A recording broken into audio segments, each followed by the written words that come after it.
I want to share with you the role and responsibilities and ultimately the duties of a general partner or a managing partner when it comes to a real estate deal.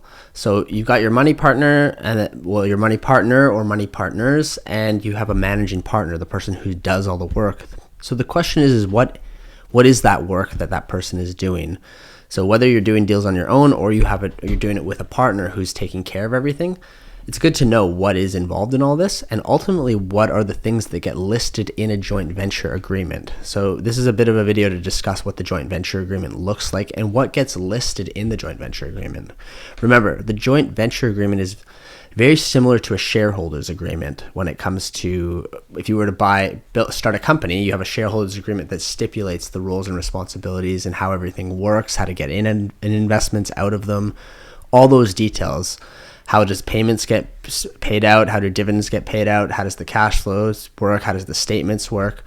So I want to just walk you kind of through it.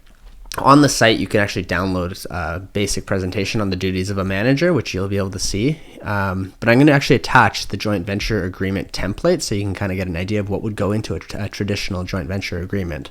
Again, every deal is different, but this is the basics and like what's common and how I structure them especially.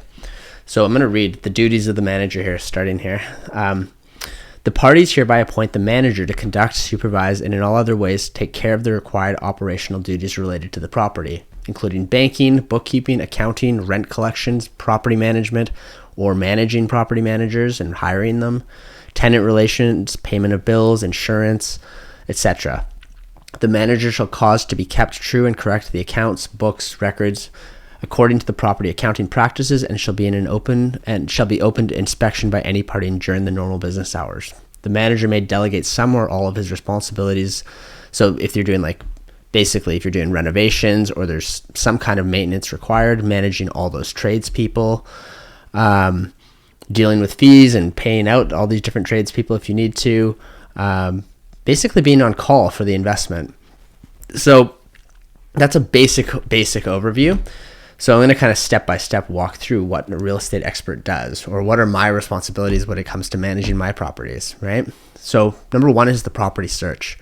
This is a time-consuming endeavor because you have to really be searching all the time, right? So I'm always going on the sites, connecting with all my real estate. I have different realtors in the target cities who report back to me, and they let me know when they find properties. And then I'm always searching myself because sometimes I find properties before the realtors do. But that's part of the job, is once you have a bunch of people or a commitment with a letter of intention from your investors that we're ready to go, someone has to go off and search for the deals and find them. So property searching and filtering and doing the basic due diligence, it all has to happen. And the macro economic trending, so what cities and why, that's all part of property search. Number two is writing offers. So part of the managing partner's responsibilities is writing offers on behalf of the group or the corporation. If you're doing a fund or a limited partnership, typically somebody can make offers on behalf of that limited partnership or that corporation. And so you got to write them. So write the offer on selected properties, negotiating terms, finalizing the offer, going back and forth, losing a lot of offers. So often they don't pan out because you can't get it at the right price, or the seller's not motivated enough to come down to the right price, or whatever, right? Signing documents, dealing with lawyers and accountants during the buying process. Basically ensuring all the proper forms are completed and the steps are taken to protect everyone, and making sure that all is done properly. Next piece of the puzzle, third responsibility, is securing the correct financing at the right terms and dealing with mortgage brokers and banks. So I have connections with the bank, and I have relationships with the bank, and I also have relationships with mortgage brokers who deal with limited partnership and corporate loans, because with multifamily, you're getting a different type of loan than a single family home. That's a whole other topic, but ultimately there's different terms, different interest rates, different margins that have to get hit when you're doing your property search. That's all something that I do as a managing partner that's built into the joint venture agreements. So securing and structuring finances. That's what that part is. What else does the real estate expert do? Or the managing partner. So structuring the deals. So structure the deals for flexibility. So a lot of that has to do with legal structure. How does that all work, right? And being clear, that's outlined in the joint venture agreements.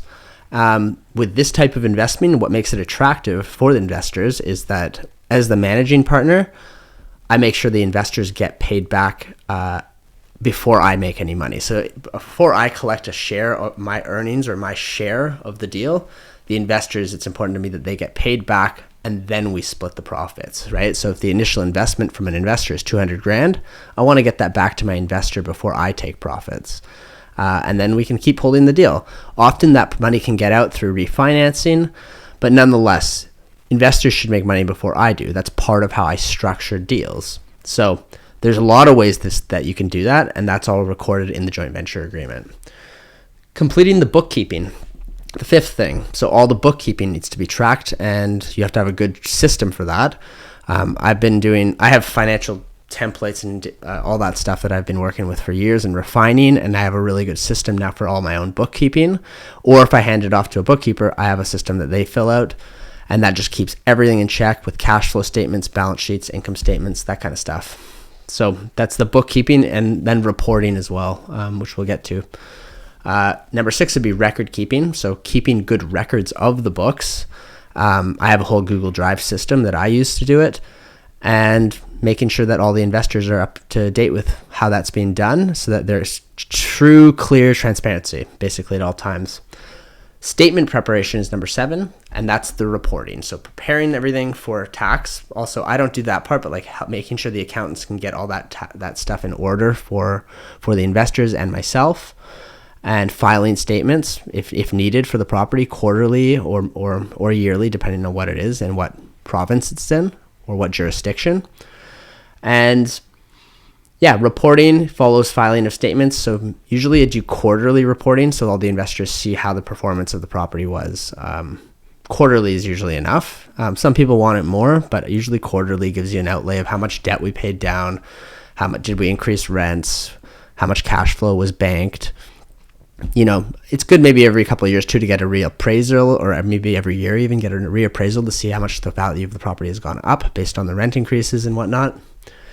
Number 10, sign-off authority. So anything that needs to get signed off on for the property, the managing partner would have the authority to do that so that you don't have to bug all the investors. And it also doesn't make sense once you have multiple investors. You can't have everyone just signing off. Often they're in different provinces or different places. You just want someone able to make decisions, sign off as needed.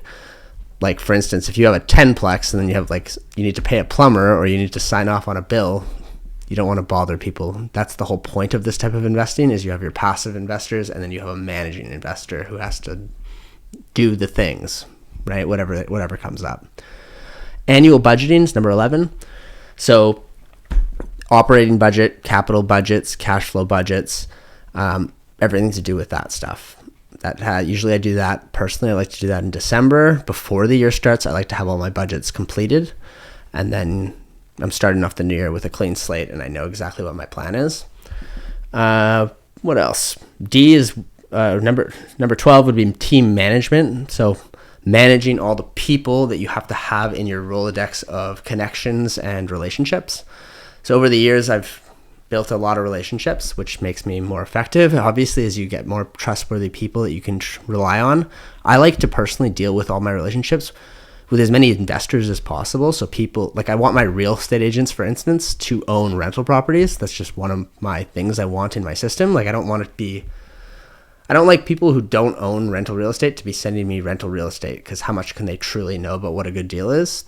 I want us to be in sync with, like, they own their own rental properties so they can recommend good ones to me, right? They can't buy every one of them themselves. So that'd be like one of my relationships. But you got realtors, mortgage brokers, property managers, general handymen, lawyers, accountants, mechanics, electricians, plumbers, general contractors, home inspectors, tax advisors, appraisers, bankers. Sometimes you need an engineer. Like one of my places, I need an engineer to do a reno right now. Boiler mechanics, if a boiler blows, like, do you have a guy, right? So, you want to make your list especially when you get to a new city, you have to build out your list of all those contacts. So yeah, what does happen if the boiler blows? Like, who do you call? Do you know that right off the top proactively before that kind of thing happens? So when I acquire property, I make that list right away, right? Day-to-day business. So yeah, being on call day to day. Most days nothing happens, but sometimes someone needs to be there to step in when they need to, right? That's part of managing, right? Managing properties or managing property managers. So I have a whole property management system I've developed over the years, how to do filtering, how to screen for tenants, and how to create the funnel, how to post advertisements for tenants. I've got a whole system for that. But if I don't do it myself, I manage property managers. So I have a few of my properties I manage myself, a few I have property managers for, but I have a system myself. So if anything ever happened to a property manager, I had to fire one, I can step in because I also have a system and know how to manage properties and tenants and do tenant relations, right? So yeah, that's an important part of managing properties. You have to know how to do it, even though you might not do it. So last thing would be exit strategy. So part of the managing partner's role is dealing with the exit strategy, and maybe the exit strategy is just getting the money out. So refinancing the property and negotiating that, redoing mortgage terms. But if you're trying to coordinate the exit and you need to deal with tenant relationships, dealing with the real estate agent, selling the property and cashing out on the deal, which I've never done because I've only ever bought properties, but that would be part of my responsibility, or the GM's, the general partner's responsibility if you are doing joint ventures or limited partnerships. So there's a lot more. Like, it gets pretty robust, but it's essentially a shareholders agreement. That's what joint venture agreements are like. They're very similar in quality. So yeah, this is kind of supposed to be a little bit of an educational on what these things are and how do we know what to do if X, Y, and Z happens. It's all stipulated, the responsibilities in this agreement.